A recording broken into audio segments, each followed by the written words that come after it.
Hello everyone, welcome you all. स्वागत है आप सभी लोगों का। और इस वीडियो में हम डिस्कस करने वाले हैं स्टेट टैक्स इंस्पेक्टर के प्रोफाइल को। डिटेल में डिस्कस करेंगे कि जॉब प्रोफाइल क्या होती है, रिक्रूटमेंट रूल क्या होता है, सैलरी, अदर बेनिफिट्स क्या क्या मिलती हैं, ड्यूटी क्या होता है, बेसिकली फंक्शन, आपको पावर कितना मिलता है, प्रमोशन कैसे होता है, पोस्टिंग कहाँ पे होती है, सारी चीज़ें वन बाई वन करके डिस्कस करेंगे।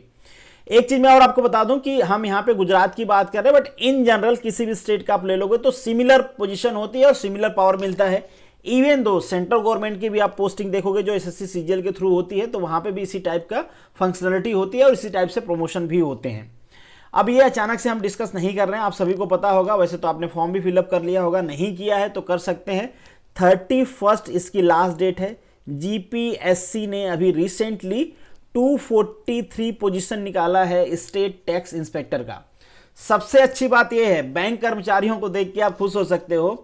2-3 साल बैंक की प्रिपरेशन करने के बाद कहीं उनकी पोस्टिंग हुई है। अभी पता चल रहा है कि बैंक में कुछ बैंकों को अभी प्राइवेटाइज किया जाएगा, कुछ बैंकों को बाद में प्राइवेटाइज किया जाएगा। इवन दो अब स्टेट जो सेंट्रल गवर्नमेंट है, जो स्ट्रेटेजिक सेक्टर है, जैसे बैंक हुआ, ऑयल सेक्टर हुआ, एनर्जी सेक्टर हुआ, मतलब जो स्ट्रेटेजिक सेक्टर जिसको गवर्नमेंट पहले कह रही थी कि इसमें 4 से 5 कंपनियां रहेंगी गवर्नमेंट की, अब गवर्नमेंट उसमें भी इंटरेस्टेड नहीं है।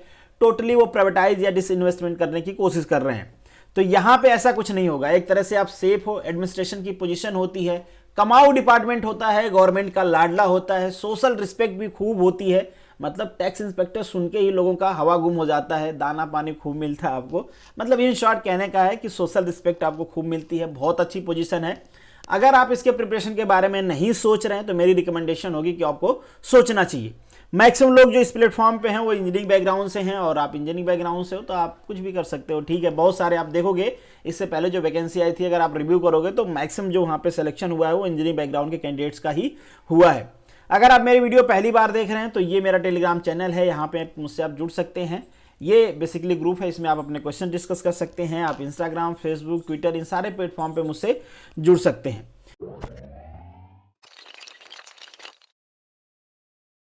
चलिए आगे बढ़ते हैं और अब रिक्रूटमेंट रूल को डिस्कस करते हैं। तो बेसिकली 3 तरीके का रिक्रूटमेंट रूल होता है। पहले से शायद आप इंटरेस्टेड ना हो, पहले में प्रमोशन के थ्रू बनाया जाता है, प्योरली प्रमोशन। किसका प्रमोशन किया जाता है भाई? जो सीनियर क्लर्क होते हैं ग्रेड 3 के, उनको अगर 5 ईयर का एक्सपीरियंस है तो उनको प्रमोट कर दिया जाता है।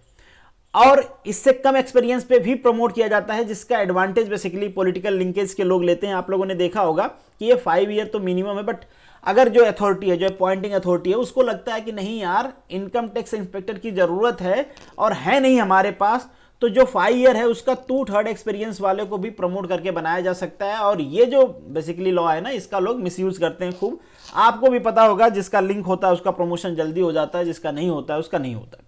दूसरा, जो डिपार्टमेंटल लोग होते हैं उन्हीं का स्पेशल कंपटीशन एग्जाम होता है, ये भी जीपीएससी कराती है। इसके थ्रू भी आप ये पोजीशन हासिल कर सकते हो, मतलब स्टेट टैक्स इंस्पेक्टर का कर सकते हो। तो ये स्पेशल कॉम्पिटिटिव एग्जाम है फॉर डिपार्टमेंट। अब तीसरा होता है डायरेक्ट रिक्रूटमेंट, जो अभी पोस्ट आई हुई है, that is the direct recruitment in nature. इसमें आपके पास ग्रेजुएशन है तो आप ये फॉर्म फिलअप कर सकते हो। और यहाँ पे रेशियो रख रखा है कि बेसिकली क्या रेशियो होता है।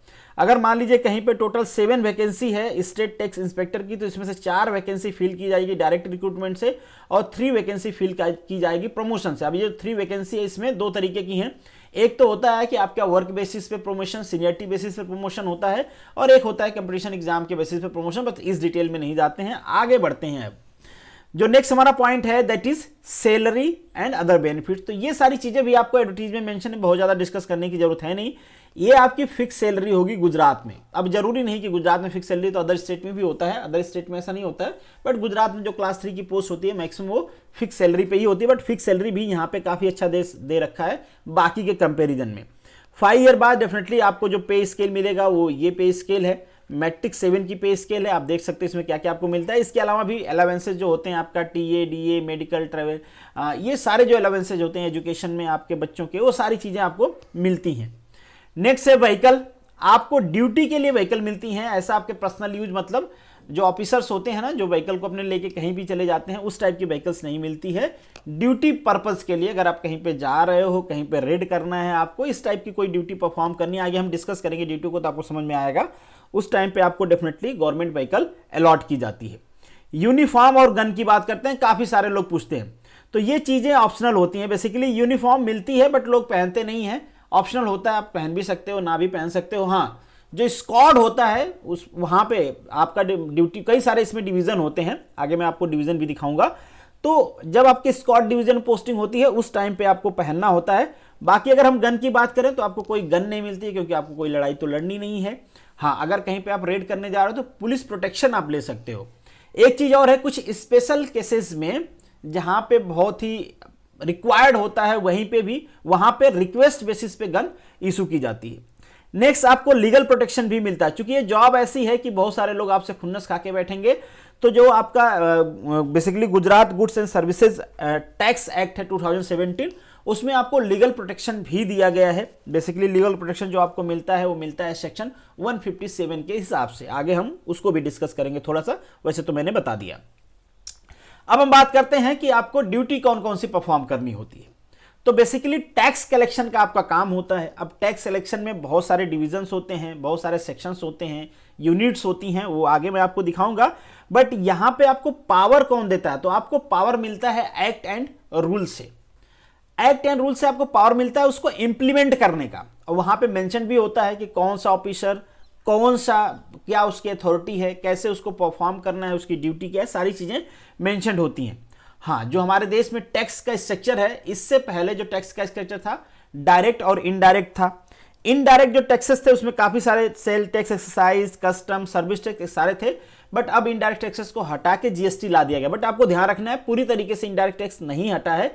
जैसे कुछ चीजों पे लगता है, जैसे आपको दारू कह लो, मतलब शराब, एल्कोहल, इन सब पे इनडायरेक्ट टैक्स अभी भी लगता है। और जैसे पेट्रोल है, ये भी अभी जीएसटी में नहीं आया। तो इस टाइप से चीजें जो हैं अभी हैं। तो बेसिकली यहाँ पे कुछ रूल्स और एक्ट्स दिए गए हैं, ये आपको इंपावर करते हैं, आपकी ड्यूटी बताते हैं कि आपको क्या क्या करना है, इन शॉर्ट। अब आगे बढ़ते हैं और यहाँ पे कुछ पावर में जो Gujarat goods and service tax act 2017 है उसके हिसाब से आपको डिस्कस करके बता देता हूं। इसके अलावा भी आपके पास बहुत सारी पावर्स होती हैं, बट सबको डिस्कस करने की जरूरत नहीं है। आपको एक बेसिक आइडिया हो जाएगी कि आप क्या क्या कर सकते हो। बेसिकली इसी से आपको पता चल जाएगा कि आपका फंक्शन क्या होता है, आप क्या कर सकते हो। तो पहला जो पावर है यहाँ पे असेसमेंट एंड ऑडिट का। आप कहीं पे भी, जहां पे भी फाइनेंशियल टर्म इन्वॉल्व है, वहां पे आप असेसमेंट या ऑडिट कर सकते हो। ऑडिट का मतलब आप देख सकते हो कि चीजें यूनिफॉर्मली चल रही हैं, जो डेटा गवर्नमेंट के पास सबमिट किया गया है उसका प्रूफ है, वो सही है, गलत है, इस टाइप की चीजें आप ऑडिट कर सकते हो। जैसे बहुत बार आपने सुना होगा ना, रेड पड़ती है, बेसिकली उसका मतलब वही है। बट यहां पे ये पावर आपको डायरेक्टली नहीं दी जाती है। यहां पे हम स्टेट टैक्स इंस्पेक्टर की बात कर रहे हैं, मतलब ये पावर आपको डायरेक्टली नहीं दी जाती है। थोड़ा सा आपको समझना है, जो सेक्शन 66 है Gujarat goods and service tax act का, वो कहता है कि जो असिस्टेंट कमिश्नर होता है, ये पावर बेसिकली उसके पास होती है। बट हर जगह असिस्टेंट कमिश्नर नहीं जा सकता है। तो जो ग्राउंड पे होता है, असिस्टेंट कमिश्नर किसी को अपॉइंट कर सकता है, किसी भी स्टेट टैक्स ऑफिसर को अपॉइंट कर सकता है ये ड्यूटी परफॉर्म करने के लिए। तो इन जनरली ये जो ड्यूटी होती है ये दो लोग परफॉर्म करते हैं, एक तो स्टेट टैक्स इंस्पेक्टर करता है और दूसरा स्टेट टैक्स ऑफिसर करता है। आगे मैं आपको हायरार्की दिखा दूंगा, जिससे आपको पता चल जाएगा कि क्या हायरार्की होती है और कितने टाइम में प्रमोशन होता है, वो भी हम डिस्कस करेंगे। जो सेकंड इसका सेक्शन है हम बात कर रहे हैं, ध्यान रखना यहां पे जो भी सेक्शन मैंने मेंशन किया है that is the section of Gujarat goods and services tax act 2017। इसका जो सेक्शन 67 है ये आपको पावर देता है कि आप कहीं पे भी सर्च ऑपरेशन कर सकते हो, कहीं पे भी इंस्पेक्शन कर सकते हो, जहां पे भी फाइनेंशियल प्रॉब्लम, फाइनेंशियल एड की चीजें हैं, मतलब हर जगह, इन शॉर्ट, दुकान हो, बिजनेस हो, इंडस्ट्री हो, कोई किसी की पर्सनल कमाई हो, कहीं पे भी आप क्या कर सकते हो, रेड कर सकते हो, सर्च कर सकते हो। अब ये पावर बेसिकली होती है ज्वाइंट कमिश्नर के पास। बट ज्वाइंट कमिश्नर, मैं आगे आपको नंबर्स भी बताऊंगा कि कौन से ऑफिसर गुजरात में कितने हैं, तो आपको पता चलेगा कि ये बहुत मुश्किल होता है कि जिसको पावर दी गई है वो अपनी ड्यूटी डायरेक्टली जाके परफॉर्म करे। और डेफिनेटली ये डायरेक्टली जाके भी परफॉर्म करेंगे तो साथ में टीम में आप लोग होते हो। बट इन जनरल जो ग्राउंड पे ड्यूटी परफॉर्म करते हैं दो ही लोग होते हैं, एसटीआई के लोग होते हैं और एसटीओ के लोग होते हैं। तो ये भी ड्यूटी आपको परफॉर्म करनी होती है। इसके अलावा इन्वेस्टिगेशन आप करते हो, सीज कर सकते हो। सीज में कई सारी चीजें आती हैं, आप डॉक्यूमेंट सीज कर सकते हो, इंस्ट्रूमेंट सीज कर सकते हो, इवन दो प्रॉपर्टी को भी सीज कर सकते हो। मतलब जो गुड्स हैं, सर्विसेज हैं, जो भी चीजें उससे रिलेटेड हैं, टैक्स से रिलेटेड हैं, उन सभी को आप सीज कर सकते हो। अगेन ये जो ऑर्डर होता है ये आपको लेना पड़ता है ज्वाइंट कमिश्नर से। बट डेफिनेटली आपने देखा होगा, मूवीज वूवीज में भी देखा होगा कि ऑर्डर आता रहता है, इधर से सीजिंग प्रोसेस चलता रहता है, डेफिनेटली ऊपर से ये सारे ऑर्डर दिए जाते हैं। और डेफिनेटली हर जगह ज्वाइंट कमिश्नर जाके अपनी ड्यूटी परफॉर्म नहीं कर सकता, तो ज्वाइंट कमिश्नर के पास ये अथॉरिटी होती है कि वो अपनी ड्यूटी दूसरे को एलोकेट कर सकता है, जो कि जनरली होता है। नेक्स्ट, आप किसी को अरेस्ट और डिटेन भी कर सकते हो। ये बड़ा इंटरेस्टिंग है, आपने देखा होगा ना कि इनकम टैक्स वाले आए थे, पूछताछ चल रही है, डिटेन कर दिया है उन्होंने, पकड़ लिया है, बिठा लिया है, तो यहां पे आप डिटेन भी कर सकते हो। डिटेन आप किस सेक्शन के अंदर कर सकते हो? जो हमारा goods and service tax act है उसका सेक्शन 69 है, जिसमें बताया गया है कि आप अरेस्ट और डिटेन भी कर सकते हो।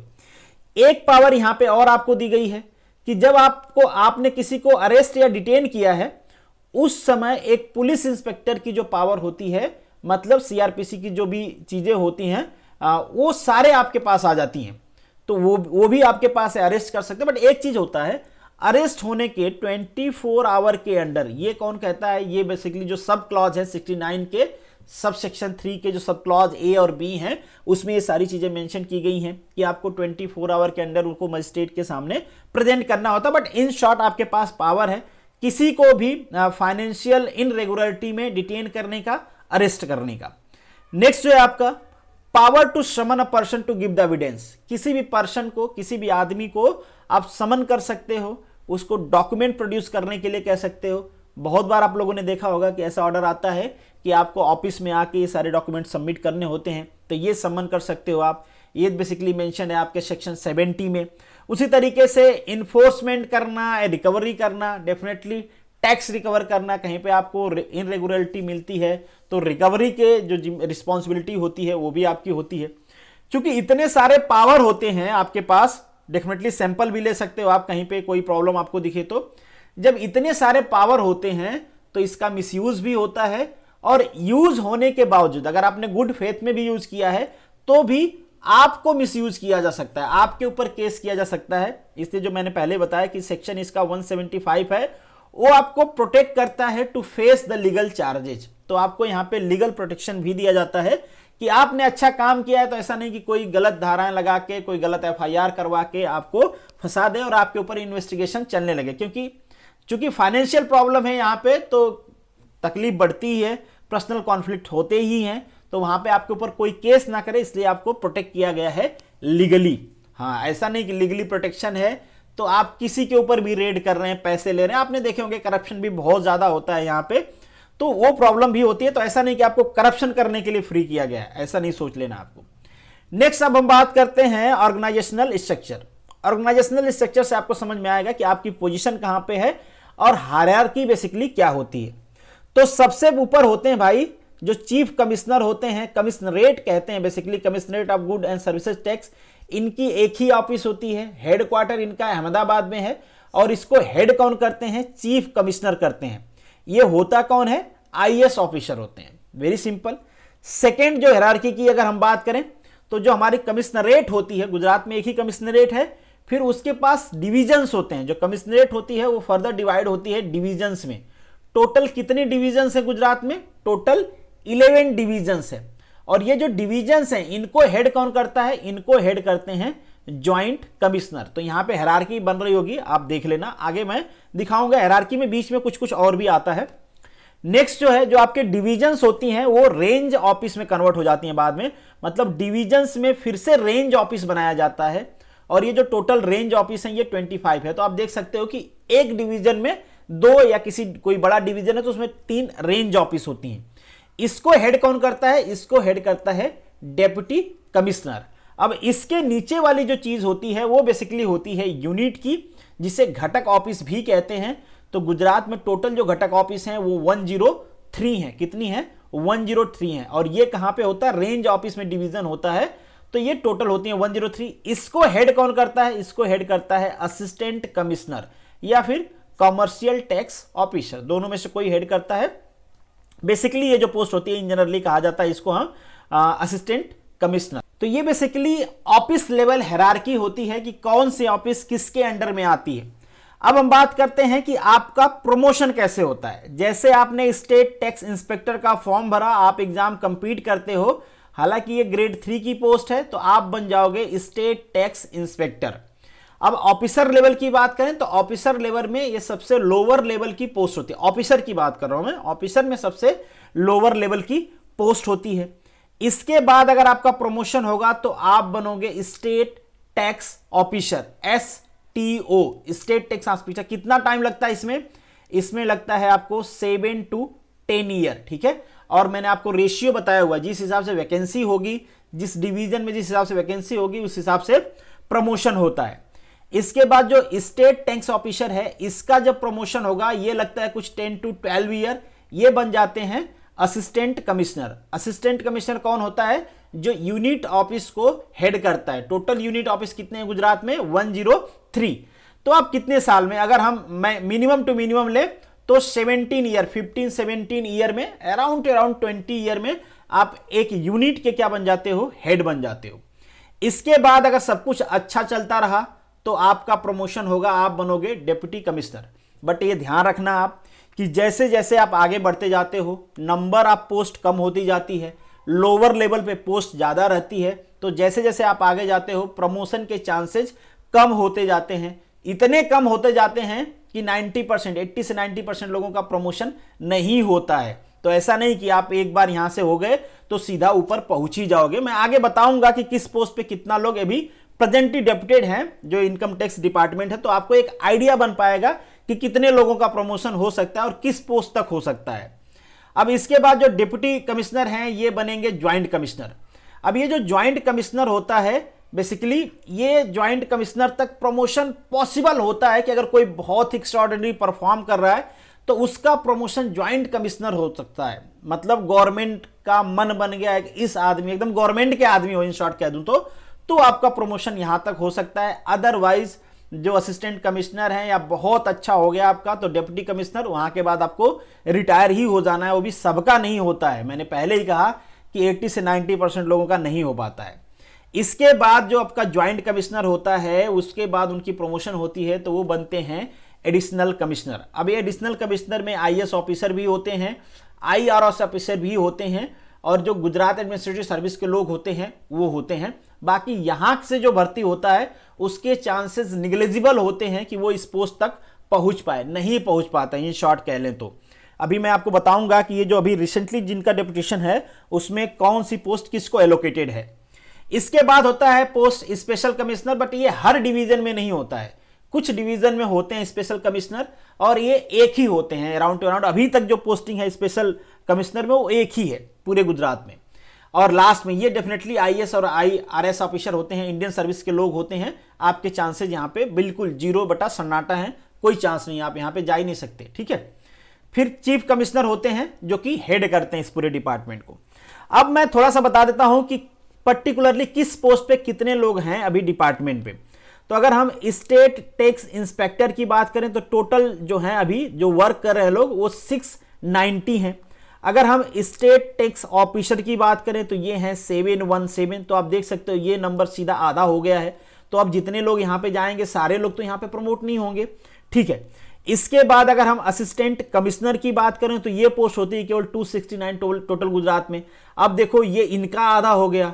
तो ये देख रहे हो जैसे जैसे हायरार्की ऊपर बढ़ेगी नंबर ऑफ पोस्ट घटती जाती है, तो उसी तरीके से प्रमोशन में टाइम लगता है और प्रमोशन होता भी नहीं है। बहुत कोई एक्स्ट्राऑर्डिनरी है, लिंकेज है, उसी का होता है प्रमोशन। बाकी एक दूसरा रास्ता है, वो आप सभी को पता है किस तरीके से प्रमोशन और पोस्टिंग होती है हमारे देश में।